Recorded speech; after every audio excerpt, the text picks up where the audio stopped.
соат ба вақти Прага расодааст ва бозам аз қароргоҳи марказии радиои Озодӣ барои шумо дуруд мефиристам бинандагони азиз ва дар чанд дақиқа дигар барои шумо хабарҳои рӯзро мерасонам ва фаромӯш накунед ки 3 соат баъд ҳамаи шуморо бозам дар пахши мустақим дар барномаи хабарӣ бо тозаҳои Тоҷикистону ҷаҳон мунтазир хоҳем буд.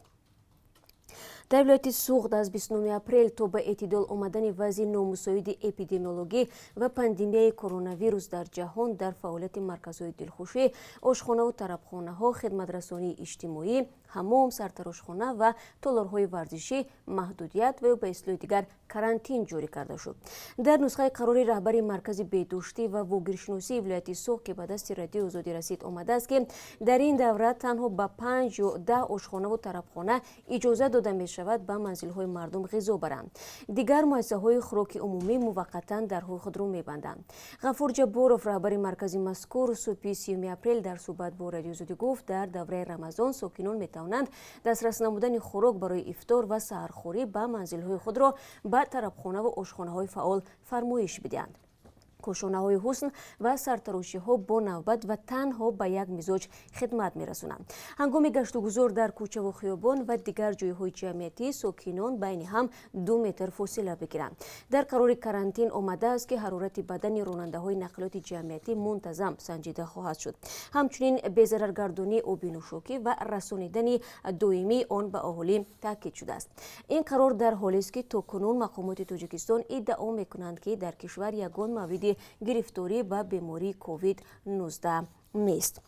ضمناً در گزارشی نوی سازمان عفو بین‌الملل یا خود امنستی اینترنشنال که 29 اپریل نشر شد، برخی حکومت‌های اروپای شرقی و آسیای مرکزی برای واکنش سرکوبگرانه و خشونت آمیزشان به مقابله با پنجشوی کرونا ویروس و کشورهای مثل تاجیکستان برای نادیده گرفتن خطر پاندمی انتقاد شدند. در گزارش از جمله آمده است که رهبران سیاسی بلاروس، تاجیکستان و ترکمنستان جدیت پاندمی کووید-19 را ناچیز گرفته برای مقابله با این ویروس چاره‌های مردمی را تبلیغ کردند. درباره تاجیکستان گزارش نوی سازمان عمومی حقوق میگوید که پرزیدنت رحمان خطر کرونا ویروس در تاجیکستان را همان و ناچیز می‌شمارد. او ادعا کرد که نمونه‌های معیار تازگی انفرادی و پاککاری تاجیکستان سبب آن شد که در این کشور هیچ یک حادثه گرفتاری با کووید-19 وجود ندارد. این سازمان میگوید در تاجیکستان چندین تدبیر فاصله‌گیری اجتماعی روی دست گرفته شد.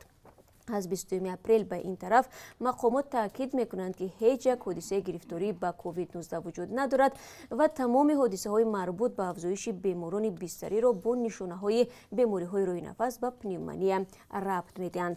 آمده است در گزارش. از امروز علاقه در دوشنبه با اعلان روزهای سانیتاری تا 10 مای بازارهای لباس فروشی به درشان قلف زدند. از جمله رهبریت بازار کاروان که بزرگترین در پایتخت محسوب می‌یابد گفتند برای پیشگیری از بیماری کووید-19 بازار 10 روز تعطیل می شود. در این مدت مسئولان بازارها چه کار خواهند کرد؟ همکاران ما در یک گزارش برای شما در برنامه خبری نقل می‌کنند. مقامات اداره زندان‌های تاجیکستان خبری بد شدن سلامتی بزرگمیر یوروف را رد کردند. یک روز قبل پیوندان بزرگمیر یوروف، ادوکات مشهور تاجیک و رحمت الله رجب، عضو زندانی ریاست حزب فعالیتش در تاجیکستان، ممنوع نهضت اسلامی گفتند وضع آنها در شرایط زندان نگران کننده شده است. اما منصور جان معروف، سرداری سرریاست اجرای جزای جنایتی، امروز در صحبت با رادیو ازادی گفت بزرگمیر یوروف از سلامتیش شکایت ندارد، ولی مسئولین اداره زندان‌ها درباره وضع رحمت الله رجب مشخصاً چیزی نگفتند. منصور جان معروف، سردار اداره زندان‌ها میگوید فعلا 21 محبوس در کرانتین هستند و طبیبان آنها را تبابت دارند.